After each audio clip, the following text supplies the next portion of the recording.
China has announced the largest annual trade surplus in history, despite Donald Trump's tariff war. China says last year it sold $1.2 trillion more in goods and services than it imported. Trade with the US did drop by more than 20%, but this was more than made up by a huge increase in exports to other parts of the world, namely Africa, Southeast Asia, and Latin America. Correspondents say that while the American market is still very important to the Chinese economy, this will be seen as a vindication of Beijing's belief that China has plenty of other customers around the world, besides the US. Now, campaigns in Uganda have ended for the 8 presidential candidates ahead of elections on Thursday. And it looks like it'll be mainly between 2 contenders, President Yoweri Museveni of the NRM party and Bobi Wine, otherwise known as Robert Kyagulanyi Ssentamu, leader of the main opposition party, the NUP. The ruling party is urging supporters to protect what it calls hard-won gains, while the opposition is mobilizing supporters with promises of change. President Museveni has been in power for close to 4 decades. Meanwhile, the authorities have ordered the internet to be shut down ahead of Thursday's election. They said they were acting to guard public security and prevent the spread of misinformation. The government had earlier insisted there were no plans for a blackout during the vote. Campaigning has been marked by violence and intimidation. Well, for more on this, I'm joined now in the studio by Professor Tunde Esan, Professor of International Relations, with a focus on the history of African elections and democratic developments on the continent. Prof, good to see you again. It's good to see you, Charles. And as much as this might irritate you, Happy New Year again. Charles, it I know can't, you said to and me, it shouldn't. you're saying Happy New Year in the middle of January, but better late than never. Better days than never. Thank you very much indeed for joining us. Mm. First of all, just tell us more about why the authority, the real reason why the authorities decided to shut down the internet from your own analytical point of view. Well, Uganda has been in the news for some time, not just now. For 40 years, Museveni has been in power, Yoweri Museveni has been in power, and, ordinarily, it shouldn't be a problem, but as you entrench yourself in power and consolidate your position and see opposition figures as dangerous rather than a factor in democratic setup and engagement, then of course other factors come in. That is limiting their access. And this is one of the things that is happening in Kampala and in Uganda generally, where there has been a shutdown of the internet to some extent, and the social media has been monitored closely, and there is, no let-up in making sure that people in general cannot communicate as they should or they would ordinarily have loved to do. Well, we understand it's not a total but a targeted shutdown focused on things like social media, video streaming, emails, web search, that kind of thing.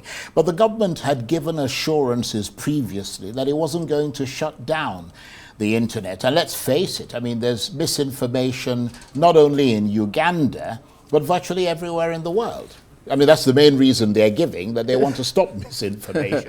It is not only in Uganda. Remember of recent, when there are protests in Iran, there was a shutdown, and that's what happened in authoritarian regimes. It's a normal tendency to make sure that people, particularly when you look at Uganda, 60% of the population, they are under the age of 40, more than 60% of the population. It's a very young population, and Yoweri Museveni is 81 years, very, very savvy population when it comes, the population is very savvy when it comes to the use of social media and in communication, gadgets and all that. So it is only natural for them to be scared and worried about that. So because that's the major platform through which communications and change and campaigns are actually, run by the opposition. And beyond the internet, what are you hearing about the mood in in sort of Uganda? What's the mood like on election eve? I understand there's some concern about security and a breakdown of law and order, and some people are moving away from the big cities because they're afraid that things might explode. When you look at the history of elections for the past 5 years, you remember that it was a close race between Bobi Wine in 2021 and Yoweri Museveni, and thereafter he left and traveled outside the country and started campaigning, you know, when it comes to campaigning for democratic space. I mean, all-inclusive democratic space in Uganda. And of course, when he came back, he was arrested. And you will not forget that there was an opposition figure that was actually abducted from Kenya and locked up in Kampala, in Uganda. So when you put this together, you know, it only shows one thing, that look, as you hold on to power, the tenacious part of it, you know, begin to show. And of course, the space, the political space become narrow. So that's just the general tendency. And the mood generally is that there has been no change. And the chances are that Yoweri Museveni will win the election, whichever way we want to look at it. Those are the chances. But we don't know what the true outcome will be tomorrow. But the chances are that it will win. Indeed. And it looks like, as you said, it'll be mainly between two contenders, President Yoweri Museveni and Bobi Wine. The ruling party, of course, of Museveni, urging supporters to protect what it called their hard-won gains, while the opposition is mobilizing supporters with promises of change. How do you assess their messages?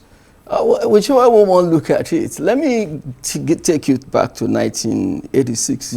Exactly January 29th, Museveni will have been in power for, January 29th of this month, will have been in power for exactly 40 years.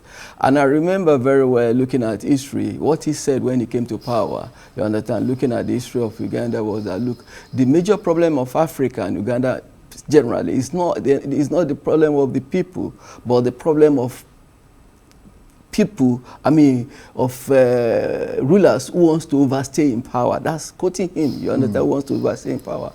So, looking at it, so it's difficult to say, okay, this is the tendency. But when you look at it, the fact that more than 60% of Ugandans are under the age of 40 years. In other words, they have never known any other ruler. The traditional tendency comes in naturally, that this is the person we know and will follow him. And the other one, the general tendency, that is why the communication and the internet comes in.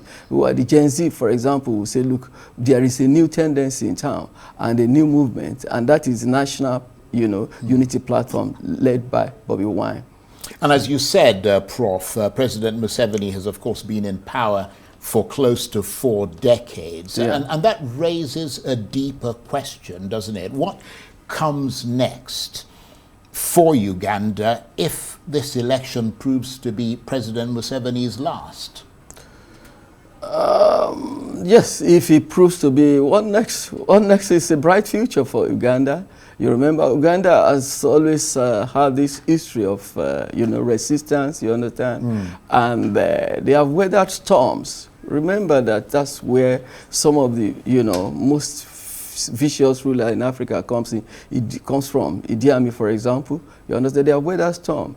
The future of Uganda is bright. And the democratic space can only be deepened, particularly with the entrance and the participation of this young man called Bobi Wine. Prof, I want to thank you very much indeed. We'll obviously look forward to that election, which is taking place tomorrow. Professor Tunde Esan is a professor of international relations with a focus on the history of African elections and democratic developments on the continent. Thank you very much indeed. Thank you, Charles.